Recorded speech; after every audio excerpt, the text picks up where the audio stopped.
Welcome back, everybody. Today on another random deck profile is a new GOAT format deck. A lot of people like the last one I did, and this is something I've been wanting to build for a while because I used to play something similar to this on Yu-Gi-Oh! Duel Links. This is the Ultimate Insect Level 7 deck. For those of you who do not know, the level monsters are not super great uh, in any form or capacity, but it's a very fun deck. So if you're looking for something fun and cheap to put together, this is it. Be sure to like, comment, and subscribe, and I'm going to just start slapping down cards. So we'll start with the whole lineup. So we play two of the level 7, three of the level 5, and a little more back, three of the level 3. So level 3, there is a level 1 too, but the level 1 isn't super good.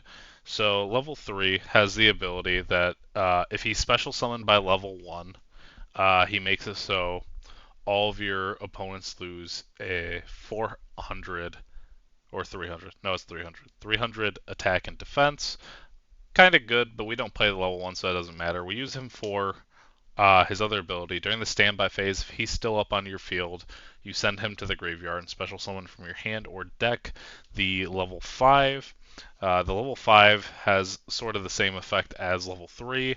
If he's special summoned by level 3's effect, instead of 300, it's minus 500 to your opponent's monsters, which is very nice. And then level 7, the ace of the deck. Let's just get him back out here. Oop, there we go. Level 7, he cannot be special summoned, which is very important, except by level 5. So you can't normal summon him either, but he minuses everything on your opponent's board, attack and defense, by 700, which is a lot. It pretty much makes everything in your deck able to swing over almost anything except for like a BLS, but that's totally fine. So the idea is you want to get to him as soon as you can. Uh, we play enough floaters to get to ending with this, so if they don't have something like a Smashing Ground or a Lightning Vortex for their main phase 2, you will always be going into level 5. So that is it for these little guys. And then the supporting package, we have 3 copies of Flying Karakari number 1. Very funny old card. So he does wind monsters. When he's destroyed by battle, you get to special summon a wind monster with 15 or less attack from your deck and face up attack position. And then Howling Insect does the same thing, except he is only for insects and he lets them go into any position. So similar to Masked Dragon, which is, kind of nice because if you're really getting beaten down, you could set this or set this. They run into this, and you're like, oh, I don't have a lot of life points. Well, I'm going to special summon another one of these in defense mode. Save your life points. So basically, the goal is after when you think your opponent's about to be done attacking, you are going to the last special summon will always be this little guy, and then during your standby phase, you'll go into level 5, which is pretty cool. And then the last one of like these kinds of effects is one copy of Pinch Hopper. So Pinch Hopper, if he's sent to my graveyard, you special an insect from your hand. So not as good as grabbing from the deck, but sometimes you'll draw like the level 5 or whatnot, and this can kind of cheat it out of your hand, which is really cool. These are also very amazing creature swap targets, which creature swap targets are always very good. Going on to like the random one ofs, Breaker, the Magical Warrior.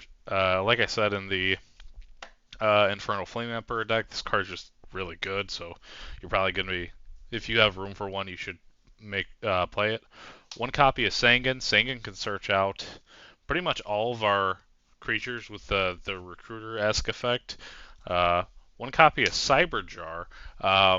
Sometimes you have just really bad hands, and Cyberjar helps you fix it. Yes, it helps your opponent too, but I mean, normally they're going to be like, they'll have a bunch of things on board, and you're just like, well, flip summon this. We're going to destroy all our monsters, and then we're going to, look at the top, or grab our top 5 cards. Very good. Morphing Jar. I probably don't need Morphing Jar in this deck, but I really like Morphing Jar as a card. So when he's flipped face up, Uh, both players discard their hand, draw 5, and then one copy of Magician of Faith. This could probably get changed out for something, but at the current moment, I think it's fine because we play a lot of very powerful spells that we will want to grab back. So that is all it for the monsters. I believe it's like 20 or 23. But onto the spells, we have Pot of Greed, Graceful Charity, and I actually do play Delinquent Duo in this deck. And the reason I said before you don't need Delinquent Duo if you don't have it, because, it's an expensive card. It can potentially be a brick. So the reason that I'm playing this is because I recently opened up the 25th anniversary and I pulled it, so I feel obligated to play it. Otherwise, this would be a completely different card, probably like a Nobleman at Crossout. So we play the Trinity. We play one copy of Snatch Steal. Snatch Steal still broken. Premature Burial. Premature Burial's good. The one Heavy Storm and the one Mystical Space Typhoon. And then we have for our little creature swap package, so the 2 creature swaps and the 2 brain control. I think these cards are just kind of ridiculous in this format if you have a deck that plays like a decent amount of recruiters. So you should always have 2 of these, and then, taking your opponent's Blackluster Soldier or their Thousand Eyes Restrict is pretty good. And the last spell is a very funny one of it's Rising Air Current. So this gives all your wind monsters plus 500 attack and minus 400 defense. Not super great, but it's been because I played the one Molten Destruction in my Flame Emperor deck. Having it as a one of is just kind of fun. You draw it. It's really cool. It also just doesn't feel like a brick because not a lot of people are playing wind monsters for Goat, so you're always kind of having like this buff to your field and a minus, and they don't really get anything out of it. And then if you have any of the ultimate insects on board, like they're just down more attack points, and you're up by so much. It's crazy. We have one copy of Call of the Haunted. Call of the Haunted is great. One copy of Torrential Tribute. One copy of Dust Tornado. I don't have a Ring of Destruction for this deck. It just never came in.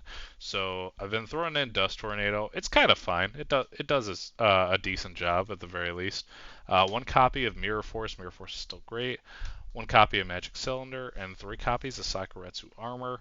Um, Battle Traps feel a lot better than um, things like Compulsory in this format, so I just prefer to run a bit of Battle Traps. I don't feel like Solemn is really needed in this deck, but if you have a Solemn and you want to throw it in, you could cut the Dust Tornado for it, or you could even cut the Rising Air Current for it, if that's what you're feeling. But I think the list is pretty fine. It performs pretty solid. Like I said, the game plan, we're just trying to get to this big boy as fast as we can. You could have an argument to run only the one copy of it, but I think having 2 is just better because sometimes you'll just, if they out the first one, they're not expecting the second ones. That's just how it goes. But yeah, that's it for this one. It's a very simple, straightforward deck. It's kind of a beatdown deck. Well, not kind of. It is a beatdown deck. You really can't do anything like. There's no fun combo in this deck besides just her. So yeah, that's gonna do it for this one. Thanks for checking out again. I'm gonna catch you guys next week. Bye.